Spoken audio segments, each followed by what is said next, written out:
Donnelly, and I'd like to welcome you to the Healing Path. I am the founder of Dancing with Ease, Body Brain Balance, and this Healing Path conversation series. People hire me to teach them to move out of pain and into healing. And these conversations with friends and colleagues offer many perspectives on healing. The thing we have in common is the concept that healing begins inside ourselves with the decision to heal, and it expands outward from there. We can use all kinds of modalities, and today my guest is Dr. Ron Lavine. He was a really important person when I was dancing in New York in keeping me and my body healthy. I'm so happy to share his work with you today. I'll bring him onto the broadcast now. Hey, Laura. Hey, so good to see you. Likewise. And I was really, really glad you could come and talk a little bit more about your work and how it's grown over the years. Mm-hmm. And I always am so grateful to you because not only did you fix me when my toes were numb right before a performance, I was panicking, young dancer, I'm never going to dance again, and you're like, this is not a big deal. We can fix this. You are so calm. And then you said, I think what happens is you do something. And you said, I think if you do this stretch, it will help your hips to stay in Mm-hmm. balance. Mm-hmm. Because what you said is something got out of whack and it was pinching a nerve. It wasn't surgery time or anything. Mm-hmm. And I have used that stretch all the rest of my performing and teaching days. That's wonderful. Well, sometimes we make a lucky guess as to what's going to be the most impactful for somebody. That's a great story. So I did do like you. I have a background in dance, and you know what? I'm thinking about how impactful that experience to study dance and be involved in the world of dance was, and I really learned two. Or maybe I'll think of three or four other important things, two important things. One is that we really do live as moving bodies, that we really construct the world and understand the world and interact with it through body movement. And, more and more in modern neuroscience is coming to share that almost identical view. So it's nice to know that us dancer types have been right all along. So that's one thing I learned. And the second thing I learned was that, the brain is the controller or the integrator of body movement, but movement is built up hierarchically out of these like sort of pre-programmed or more automated uh, modules. We don't think about every detail. We just call into play these sort of preset or prefabricated movement modules. And most of them are unconscious or subliminal or sort of automated, whatever you want to call it. So collectively, what do we call all these like presets? One word for that is posture. So posture isn't like this static thing. Oh, my posture is bad. It means that how your pattern of body use, the totality of your pattern of body use, and that's been a major focus of my work, really throughout my whole career, and more, you know, as I've gained experience, because that's what makes a difference in the long run. So Right. that's where I'm at.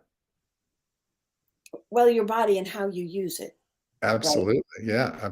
Yeah. And that's what's Yeah. missing from a lot of rehab programs. It's getting integrated more and more now, but they start with do this exercise and do that exercise. But if you're not breathing correctly, if you're not integrating the abdominals, if you don't have a good like postural setup to begin with, you can be wasting a lot of time and kind of working at cross purposes. I did, I had to, I finally, after many years, tore my ACL and I Mhm. had to get it fixed and do rehab. And when I was doing that, I said to the therapist, I said, can I feel like I need to do half as many reps on my good side. I said, I've been out of balance because I've been favoring this Mhm. hurt leg till we could get surgery. And yes, I need to strengthen the one that was injured, but I need to balance the Good other point. one, or I'm gonna do something again because I'm not gonna be in a it's not symmetrical because we aren't symmetrical, right? Right, it never will be, right? So don't waste your time on that. I spent a lot of time on that as a dancer trying But to yeah, you be. can't ignore the so-called good side. Absolutely. And so she was like, "Well, nobody ever talked to me about that." And I said, "You don't want to go there because I'm telling you that when you give somebody a boot because they hurt their foot, you need to give them 2 boots because how you walk with 1 boot Right. Or is a disaster something to at least adjust heel level, heel height, at least. Yeah, at least." yeah. So Good point.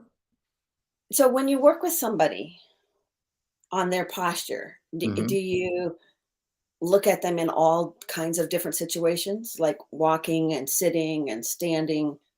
In theory, I should be doing that, and to some degree, I do. So the tip, it could be different for any given person, but typically what I'll start off with is their standing posture. And then as I introduce the proper principles to organize standing posture, then look at how the same ideas translate into walking or sitting or rising up on your toes or whatever, standing on one foot or, washing dishes at the kitchen sink. So, I'm not going to observe them in all those activities. I have to rely on them to some degree. And different Well, people come to the whole process with different degrees of commitment, or you could call it fanaticism or lack of that. And I have to I try to factor that in, not to overwhelm someone who's never spent the last 20 years of their life just thinking about how their head rocks on their neck, yeah. like I have, and like you probably have. I But It's no. fascinating, isn't it? I ran this running club in last year. And I brought in all these not lecture, guest presenters to give information before we'd all go out for a group run. And I brought in a person who's like a postural expert, or that's her focus. And she reviewed some, very important and basic principles of alignment. And everybody's going, "Wow, that's I really learned a lot. Wow, that's so fascinating. It makes such." And it's like, what, duh? Like, never thought. Like, so who here thinks about their alignment when they're running? But who's going to raise their hand? Right, I raised my hand. Nobody else raised their hand. It's like, what are they thinking about when they're running? While they're listening to their music or whatever. They're looking at the scenery. I mean, these are all good things to do too. But while I'm running, that's all. I'm basically thinking about how I'm using my body not the whole time, but mostly the whole time. So I find that sort of shocking how other people don't do that. Wow. I know, it's like, it's with you all the time. It's What with you. Right. are you ignoring it? Right. You know, it's talking to you too, your body's talking to you too. When you're out of alignment, it's telling you, if I think I do something funny in my car now with my cruise control because 'cause I'm not having to use my foot on the gas pedal, and Hmm. because I drive, like, an hour and a half, I'm like, "Oh, I'm sitting funny," because it starts to tell me, "You're sitting funny," and I usually stop and get up and try to, walk around the car, come back and sit Hmm. down again and try to remember, and then as I'm driving, then I think I kinda sink into my right hip while I'm driving, I don't know, Hmm. but it's worth paying attention to, right? And Absolutely. most people think, "Well, you're just sitting there." Well, Right. no, we're always moving. Yeah, exactly. And I'll read it in some like a book on kinesiology, like in the standing posture, blah blah blah blah blah. And there's no such thing as the standing posture because people are going to stand differently. So, and it's just another interesting application of the same principle. Well, I was laughing because when you said, like, doing the dishes, and I remembered being a kid, and my knees are hyper flexible, and I would stand on my left leg, and I would put my foot and my right leg on my knee, and I would pop my left knee back, and I'd stand on one leg while I washed the dishes. And I'm thinking, "That was probably not too good," but at the time, it felt really comfortable. Hmm. And I think that's something as you have a body that goes through life with you, Hmm. things that were really comfortable when you were young sometimes aren't comfortable anymore. Yeah. Well, for myself, it's like, am I getting old and decrepit So I can't do the things I used to do? Or am I just becoming more aware? So that all along it was bad, but I just didn't realize it. And now I'm just so much more wise and in tune. It's like putting a positive spin on the aging, you Well, know, it is. generation. Well, I used to have my students come in. They would do, they were dance students in the dance Mhm, program, but they did admin administrative work for their work study, mhm, and they'd come in after class and they just throw themselves in the chair, mhm, and I'm like, you that was too much effort. That was too much effort for going from standing to sitting. mhm. And but they were just so used to working so hard, and you probably see this with athletes too. They're so used to using their body so powerfully that they Mhm. don't always have a fine-tuning mechanism That's for interesting, different yeah. activities. That's interesting, yeah. Good point. I don't necessarily think about that quite as you've articulated, so that's interesting, yeah. Really, and this is the thing I love about talking to you, to people who work with the body, what they see, how they approach it. The body is three-dimensional like a sculpture. Mhm, And some people look at one part first. Some people, I look at the skeleton first. So alignment as a dance teacher is really important mhm, to me. mhm, And I was at a dinner one time, and that people asked me what I did, and I said I taught dancing, but that mostly I taught people to be balanced inside their body. mhm. And they're like, "How do you do that?" And I said, "Well, like I look where their skeleton is out of alignment." And they said, "What do you mean?" And I said, like when you look at people, you don't see their skeleton." This was a dinner party, right? The entire table just went silent, Total silence, right? and then everybody sat up really straight Trying because suddenly they were self-conscious because I don't know what they were thinking about. Their dinner? Like you said, when the people are running, they think about their dinner. They're not thinking about that their arm is attached to their skeleton, is attached to their back, that if they're slumping, their digestion isn't gonna work as well. I I I don't know what they're thinking about. well, we can't scare people off too much with this sort of No. requirement for hypervigilance, because your goal is for it to be like to how we stand is largely unconscious. For how most people stand is largely thought. A lot of thought has been put into it, and you want it to be equally unconscious or equally thought free, just on a higher level, I guess you could say. You don't. The goal is to have better habits, sort of so ingrained that they just sort of happen a little more automatically. Right. Yes. And I'm And I'm pretty lax. I mean, we all slump. I certainly do, oh, and that's sometimes. part And of life. it's not that you see, and that's what I try to think about too, is there's not bad postures and good postures.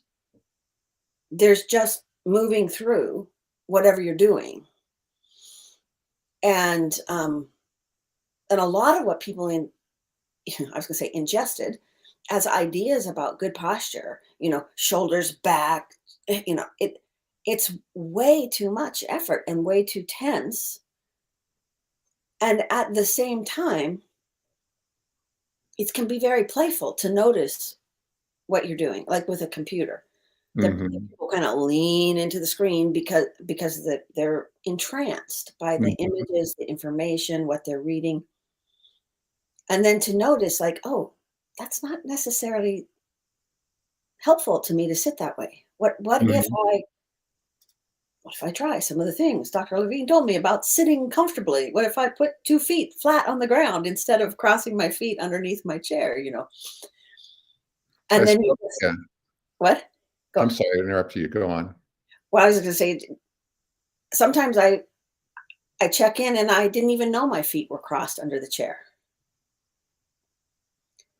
Yeah, I spoke with, an expert on the chair and all of its ills, and she says, "The best sitting posture is the next one you're going to shift into." Oh, So there's that's no, like, one perfect posture, it's more like the body's dynamic, has to always adapt and shift. So keep that in mind. right. And yeah. I mean, we aren't meant to be still. We're This not is the we thing aren't meant about to be school still. too, Right. sit still. Yeah, and there's no such thing. No, you're always breathing, You're always and if breathing. you're Good point. writing, You're maybe the rest of you is more still, but your arm is moving and your arm is attached to your back, and sometimes I think about that, the leg bone, that song, right? connected to the hip bone. And, uh, and I think it was just a funny song we sang when I was a kid, but it was full of information and wisdom. Okay. Well, it is. Well, you have to know well, you have to have some sense of yourself and what's going on inside, yeah. So, do you have any stories that you like to share about like people who had some kind of a chronic problem that they thought they could never fix, that just some small postural alignments kind of eased it right up? Well, I don't know if I can entertain you with any particular stories. One theme I've been interested in recently, and I don't work just with runners, of course, but it's kind of been an interest of mine the past couple of years. And it's not just runners. Most people think they have like tight outer thighs. And in runners, there's commonly an overuse injury of the iliotibial band, IT band syndrome. And there are other pain zones in the outer thigh and around the hip joint that people can get into. You don't have to be a runner to have this issue. And it's commonly thought that the problem is you have a tight IT band or a tight outer thigh. And I've come to believe that that point of view is mostly useless because you want your connective tissues of the outer thigh, or really everywhere, to be, I don't like to be tight, to be tight in the sense that they resist stretch. That's how you stand up. If you didn't have that ability to resist tension, in other words, resist stretch, you would fall over, particularly when you're standing on one side. So, what I do is I try to educate people about how to properly stand unilaterally on one leg so that those tight tissues can do their job of being tight without getting further irritated and overstrained. And that's made a big difference for a number of my patients. So I'm not pulling out one exact story, but I often see that light bulb light up and say, "Oh, it's the problem isn't too tight. I'm not organizing my brain to balance over the thigh bone, the femur head, and that's what's putting these tissues under strain." So that's an example of a common story that I experience. No, that's great because that is that's the first thing people think when something doesn't feel good. I need to stretch it. Right. And that comes from the dance world. Dancers are, and I was the same way. Every problem had to do with being too tight. And my thinking has almost come around exactly to the opposite. Not entirely, maybe I'm 178 degrees opposite of that instead of 180 now. But we were misguided. And dancers still in that regard. It's the push and pull. Well, and I was actually I stopped teaching stretching in most of my classes, and I would just if people were stretching. Well, at first I would say no stretching before class, Right. not warm. So stretching cold muscle is not good for the Not muscle. good. We know that. Yeah. And they would look at me like I was crazy because they had been taught to warm up to that No stretching is what stretching. you did to warm up. Right. And and then I have a couple of really old stretches I learned from my ballet teacher. They were old Russian exercises that she Mhm. learned from her teacher, and they really focused on flexibility and strength combined. Mhm.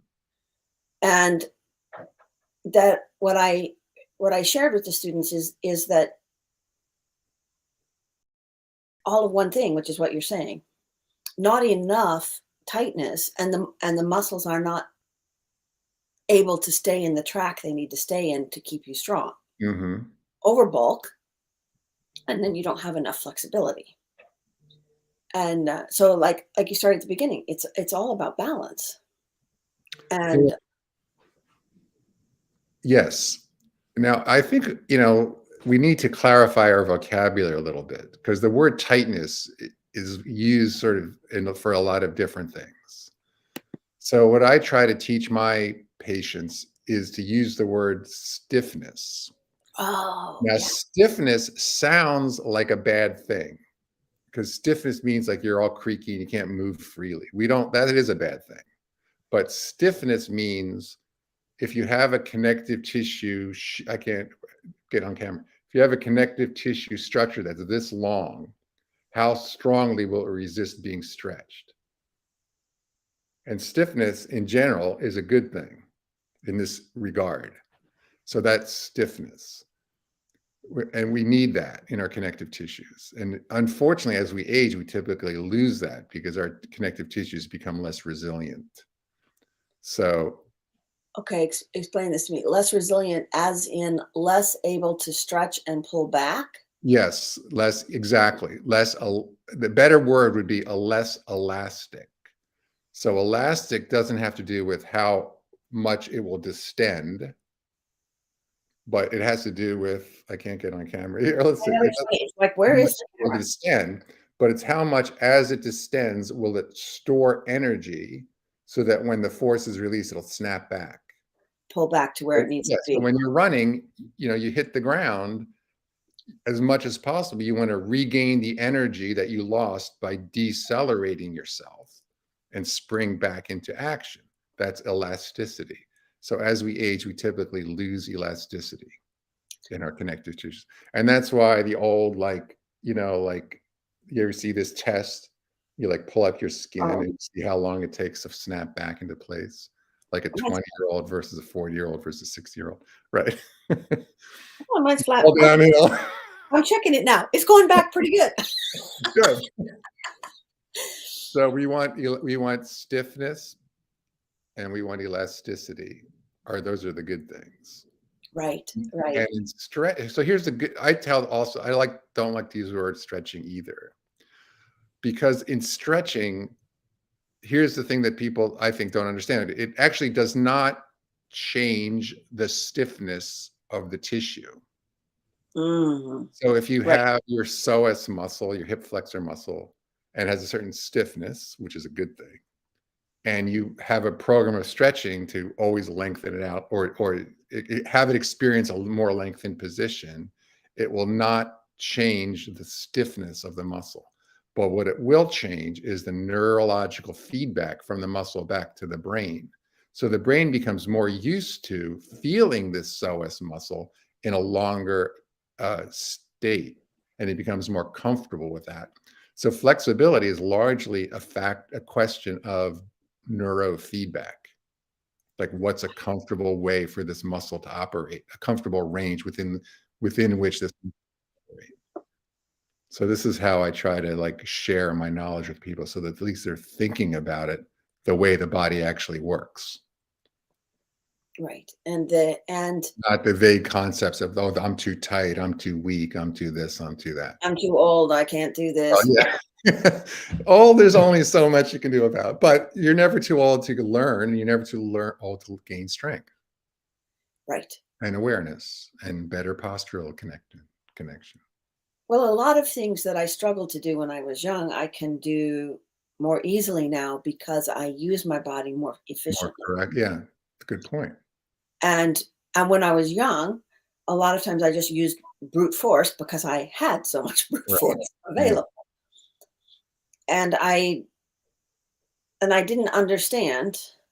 I didn't always understand how different parts of the body work together. Hmm. Um, and then when I work with people, I kind of encourage them to start to explore their body with curiosity.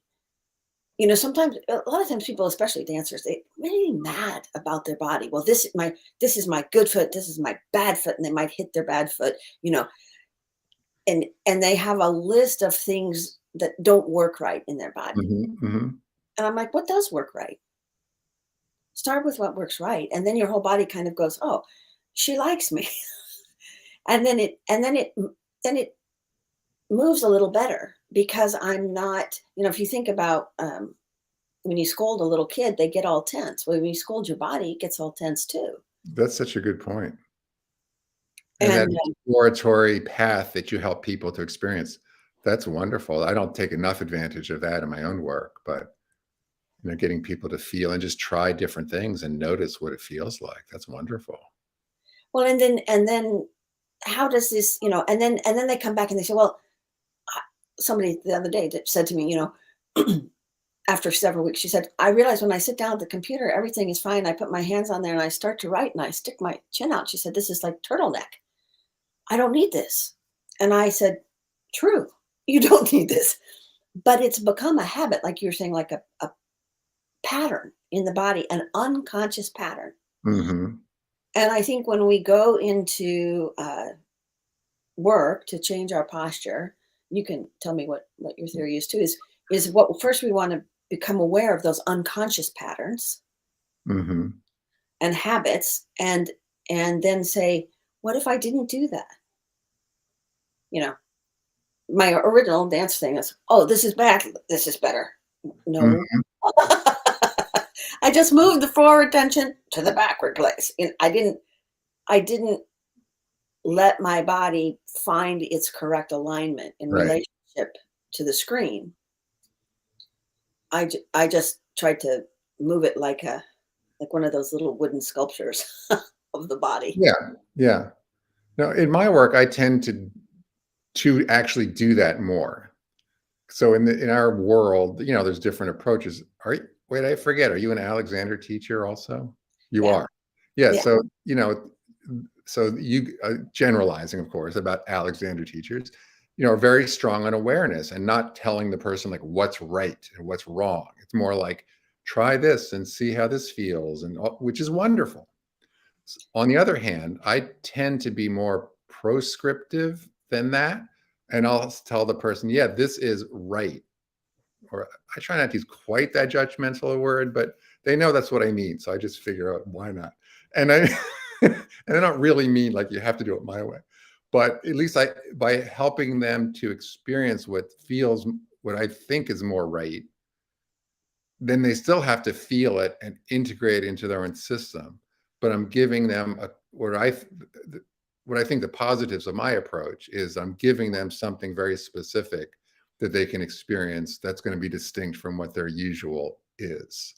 So, you can work both ways, or you can work in the same person, within the same, practice, you could work both ways. I do tend to be more prescriptive than probably you are. maybe. Yeah, I'm not entirely. Maybe. If I'm generalizing about Alexander teachers, I suppose, right? But the other thing is, I'm probably going to lose the idea here now. Well, it was the old habit, the Yeah. old postural habit feels normal, Right. and the new thing can feel unstable. It Yes. it can feel just plain weird, and then this get people to have the courage to tolerate this new place and see what works better Yes. and bring back to me what doesn't work so good, and we'll look at that next time. Yes. I suppose I work in a similar way.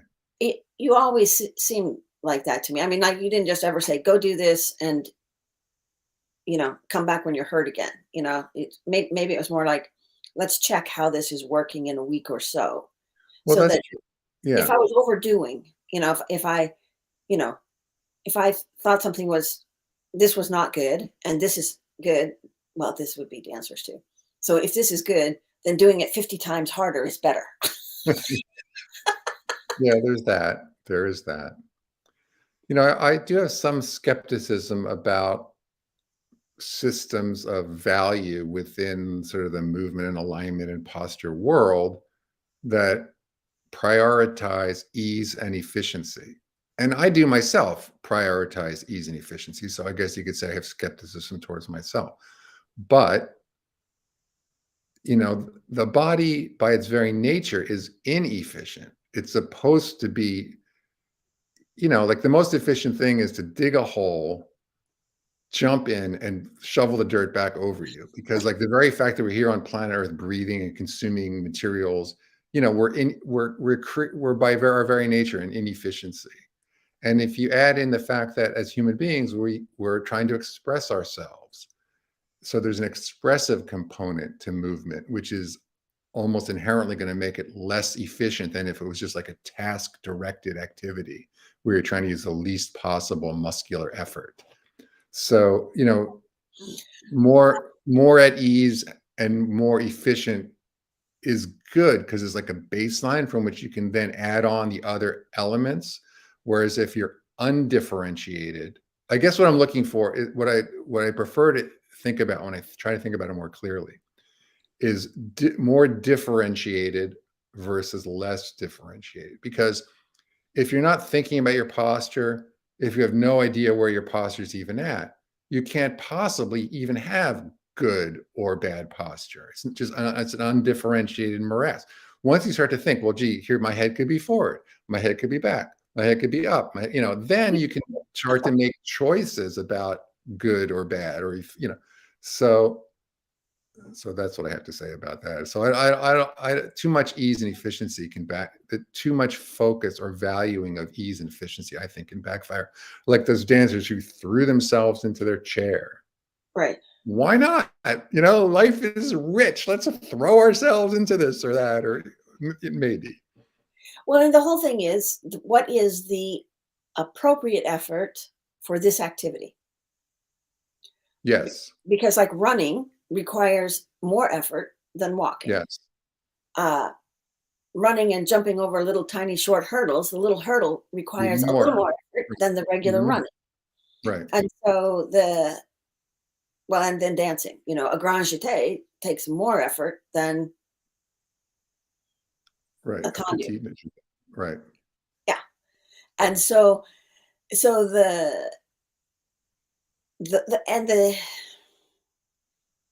it's easy for the body to just say, "Oh, this feels good. I'm going to do it like 100%, like shooting a basket." Well, you got to have all this other stuff factored in, right? How far you are from the basket, uh, how heavy the ball is, which should be the same, but it's probably not every time. Right. And Right. if you overshoot, you hit the backboard and it doesn't go in. You undershoot, it doesn't even get to the rim. So there is that sweet spot, which I think is what you're talking about. Kind of a dynamic alignment. And I also talk to people about walking. There's a time in walking where you're really between 2 feet. Mm-hmm. You but there is a good alignment for that place. There's the on 1 foot place. There's Mm-hmm. on 1 foot with the foot passing through when your moving leg is close to your standing leg. Then there's everything that happens when it extends into the front. I mean, Mm-hmm. spend your whole life playing with walking. But and it's funny. I play I play with these kind of things all the time, and since the new year, I've been playing with doing things with my non-dominant hand. Oh, that's good. I don't do it It's really enough. fun. I love Yeah. it. And Yeah. and somebody said, "Well, How why dumb would I do that?" Go ahead. Sorry. well, you just realize how dumb your non-dominant hand is, which means How that it's like how unhabituated it is, yes, right? of course. Um, Yes, my left hand is not dumb. It's not bad. It's just undifferentiated. Yes. Pardon me. yeah. But see, it's so easy to do that. But the other thing is it exposes, like if you brush your teeth with your non-dominant hand, it feels Yeah. really stupid. Really. Yes. But then when you go back to your dominant hand, all of a sudden you find out all this extra stuff you were doing that you didn't realize. Oh, Like that's interesting. Yeah, that's an interesting way to you think about it. like because I can't squeeze my left hand toothbrush the same way. I mean, I have a whole bunch of habits picking up the Yeah. toothbrush with my right hand. And and then I'm like, "Ah, the toothpaste doesn't go in onto my teeth better if I squeeze the toothbrush, you know? So my next one was I started putting my pants on with my non-dominant leg first. Mhm. Oh, and this thing like is like when you change a movement pattern, sometimes your brain just freezes. And so then I'm standing there with my pants going, usually I put my right leg on first. And I decided to put my left leg on, and I'm just standing there, and like I'm like I don't even know how to stand on my right leg first to put my left leg in my pants first. I know how to stand on my right leg second, Mhm. I've been, we're getting into the end of 2 months now, and I'm still learning things about the unconscious habit I had of standing on my left leg and putting my right leg in. Mhm. And when I took that unconscious habit away, how insecure I felt at That's first. interesting, yeah. And well, this is okay. Now here's another funny one. This is like releve in dance. This I Mhm. think when I first realized this is dancers sometimes would pick a horizon line standing flat on their feet, and they knew where they were in the room based on where their eyes were. And Mhm. when they would releve, they would drop their head because they Oh, were trying to keep their eyes in the same place.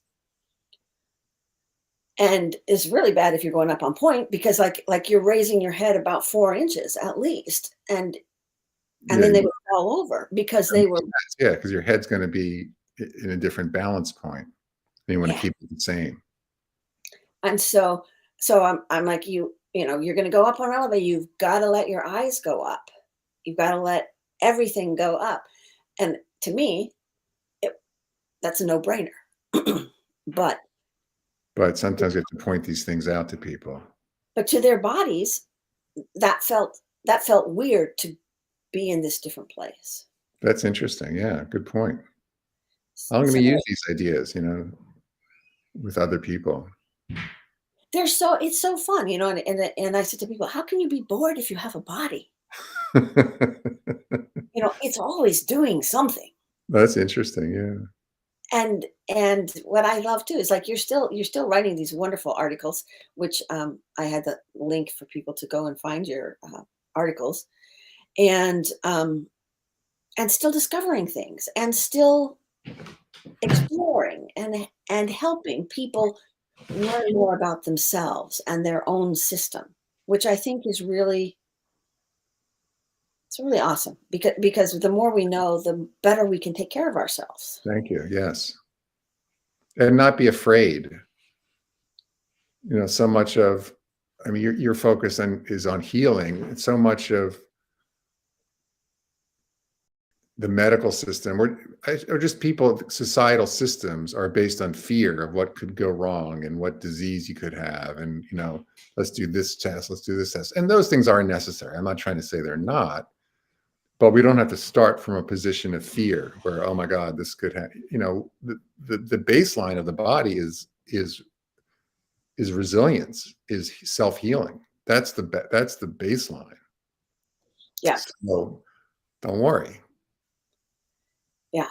And it's designed to accommodate things, Yes, and to recover from living in things. the world. And it's even designed, even when there is a health situation that doesn't resolve, the body and the, if you want to call it the mind, still can have the resilience to continue with life, accommodating for those issues. Right, That's create never new the pathways. best solution, but it's part of the body's brilliance that that could be part of the solution as well. Right, to create some new pathways, not Yeah, necessarily have to right. have Living with life as it is, doesn't have to return to some kind of ideal state before you can go on with life and experience the joys and the challenges and the struggles and all the, as you say, the fun. yeah.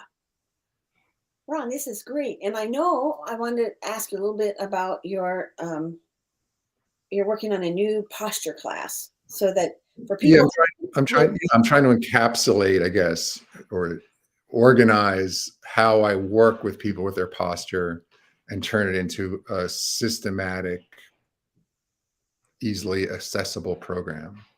So starting with just basic awareness, well, basic terminology. Now you've got the rib cage, you got the pelvis, you have the weight of the head. This is front, this is back, this is left, so that's part of it. Basic, just make sure people understand that. And also, and then understanding that, the next step might be, how does the weight in the standing position, how does the weight of the head, the thorax, the rib cage, and the pelvis, how do they stack? And make sure they're vertically stacked and what that feels like. And and all the applications of that. So we talked about, like, well, it's not just standing, it's walking, it's doing the dishes, it's all, so the same principles applied in those different contexts. And then the next module will then be about the lateral shift, because this is where I feel there's a weakness in a lot of people's concept of core strength. Core strength is now like a big thing, as it should be.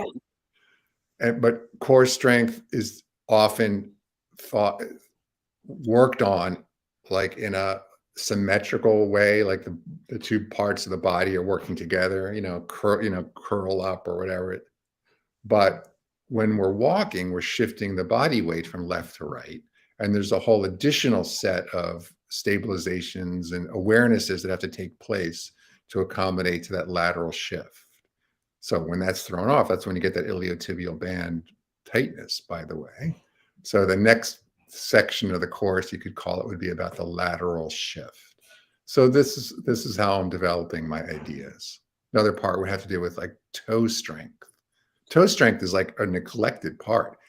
Do you know that, like, in terms of fall prevention, as we age, falling can be a serious issue? That the one muscle group, the strength of which is most strongly correlated to freedom from falling, if that's an English sentence, is the toe flexors, that you have to strengthen your toes. That's interesting. So that's a whole other part of or a whole additional module of the course. It's So, really important too, because as you get older, people wear flatter and flatter shoes right. and start to move their feet less and less That's interesting. often. Like they just barely, they make those. Yeah.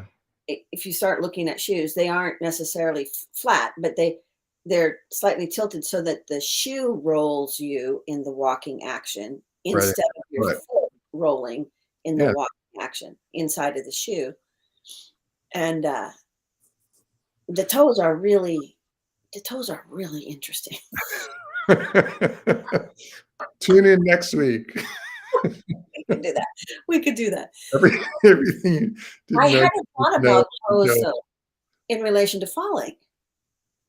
Yeah, makes sense, right? Right. Well, Right. I'm No, sure you'll learn. I'm sure you're not going to go and like fool around with it and play with it and learn something new about it that you can share back with me. oh yeah, well, we'll have some fun. And I don't want to keep you all day because I know you have things you need to do and all, but I sort of feel like we could talk all day about the body and how it learns, because that's another thing is when you start to change, like you work with somebody to help them change their postural alignment, Hmm. the whole body is relearning. And if they've been like kind of crunchy in their chest and down, they Hmm. have a way of seeing the world. And one of the things you had written about is that the body is how we kind of interpret the world. So if Hmm. you change your posture, you actually see the world from a different angle. For sure, there's plenty of people who connect these ideas to, if you want to call it, the psychology of life. You know, mood issues of being aggressive, being defensive, being depressed, and how it relates to posture and body awareness and use of breath, et cetera, et cetera. And that's another strong factor. I'm sure you work with people with that. Just yeah, just what's happening. What's happening right now. Yeah. You and what else? Not too long ago, I was thinking about how I learn, and And I had some habits, postural habits of that if I put my body in this posture, I was learning. And just while we've been talking, I've been feeling my rib cage because you said rib cage, hips, everything. And I have a tendency to push my ribs forward slightly because I'm listening and I want to That's absorb. interesting. I know it's extra. It's not needed, but it's like taking in, because like your ribs expand when you inhale. And so then I have this thing where I'm taking in knowledge and Yeah, information. And so I'm like, well, can I just absorb? Do I have to do anything to absorb? that's interesting.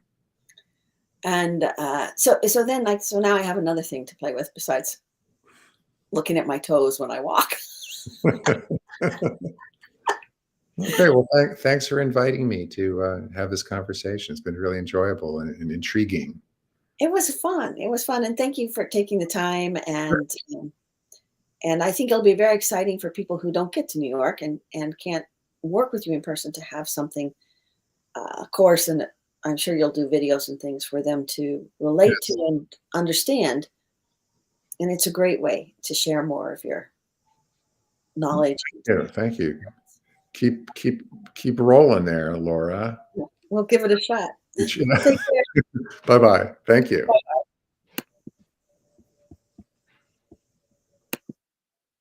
Oh, you left. Good. Oops. And